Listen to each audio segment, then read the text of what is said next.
À Banfora, 6 boutiques du centre commercial et une maison d'habitation sont parties en fumée dans la nuit du samedi 11 février 2017.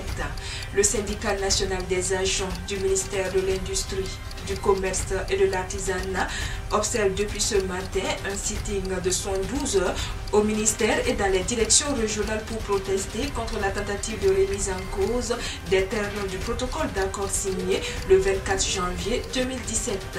Dans ce journal, nous ferons un zoom sur les cours du soir, l'alternative pour ceux qui n'ont pas l'opportunité d'aller à l'école très jeune. Ce sera avec notre correspondant à Gawa. Voici ce qui constitue la une de l'actualité de ce jour sur la radio B24. Mesdames et messieurs, bonjour et merci de nous rejoindre.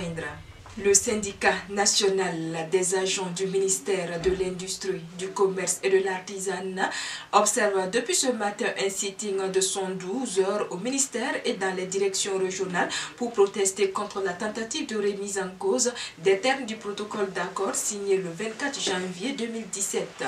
Le sitting pourrait aboutir à une grève illimitée à partir du 17 avril, sauf si la satisfaction totale survenait avant cette échéance. 2 points sont à l'origine du sitting de 112 heures. Il s'agit de la mise en place d'un fonds de soutien à la vérification des importations et la réglementation de la nomination au poste de conseiller économique et commercial dans les ambassades et missions diplomatiques du Burkina Faso à l'étranger. Et comme je vous le disais en titre, à Banfora, un incendie a consumé dans la nuit du samedi 11 février 2017 6 boutiques et une maison d'habitation selon l'agence d'information du Burkina AIB. L'incendie qui s'est déclaré aux environs de 21 heures est parti d'une boutique de vente de carburant et d'une située à une cinquantaine de mètres du grand marché de la ville et s'est aussitôt propagé sur les boutiques voisines selon des témoins. Il a fallu au moins 2 heures pour les sapeurs-pompiers de la 5e brigade appuyés par une société pour circonscrire des flammes au milieu d'une foule immense qui y avait déjà accouru. Le secrétaire général de la région des Cascades, le haut commissariat et le maire de la commune sont venus constater le drame.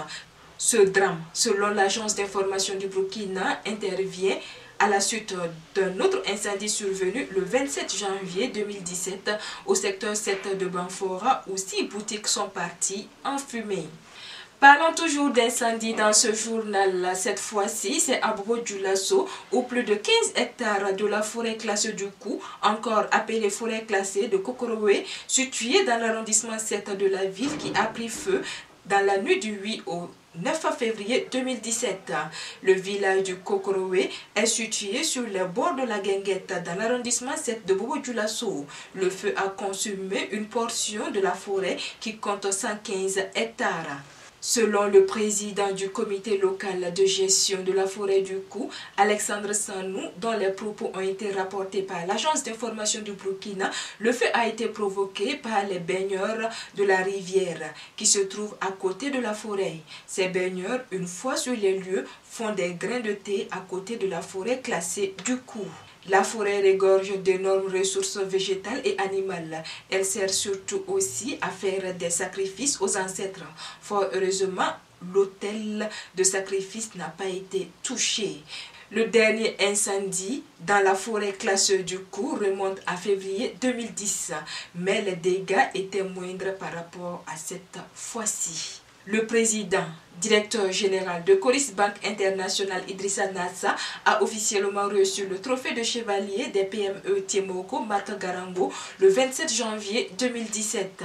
C'est à l'occasion de la 2e édition du Salon d'affaires de l'innovation et de partage des banques et petites moyennes entreprises, tenu du 12 au 16 octobre 2016 que la distinction lui a été décernée.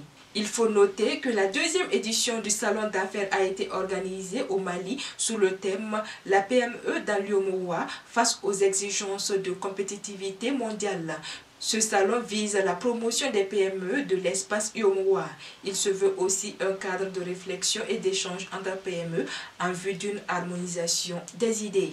L'école est le cadre par excellence d'apprentissage. Malheureusement, certaines personnes n'ont pas eu accès à ce cadre dès l'enfance.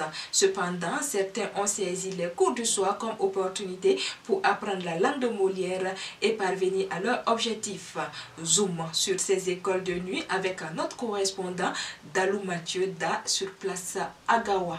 Ju, o, jo, ju, e, je, ju, e, je. Nous sommes au cours préparatoire première année CP1 du cours du soir de l'école Centre A de Gawa. À 42 ans, Salam Sako est en classe de CP1 à l'école Kielkambe de Gawa. Comme lui, ils sont nombreux à saisir cette opportunité pour diverses raisons. Moi, j'ai un soudeur. Bon, à l'heure, là, si tu n'es pas fréquenté un peu, tu ne peux pas faire les défis. Ton travail, là, ça ne peut pas marcher, quoi. C'est beaucoup biba. Bon, on est venu juste pour comprendre du français avec un peu de lisée. Parle Emmanuel. Bon, je voulais venir pour savoir lire.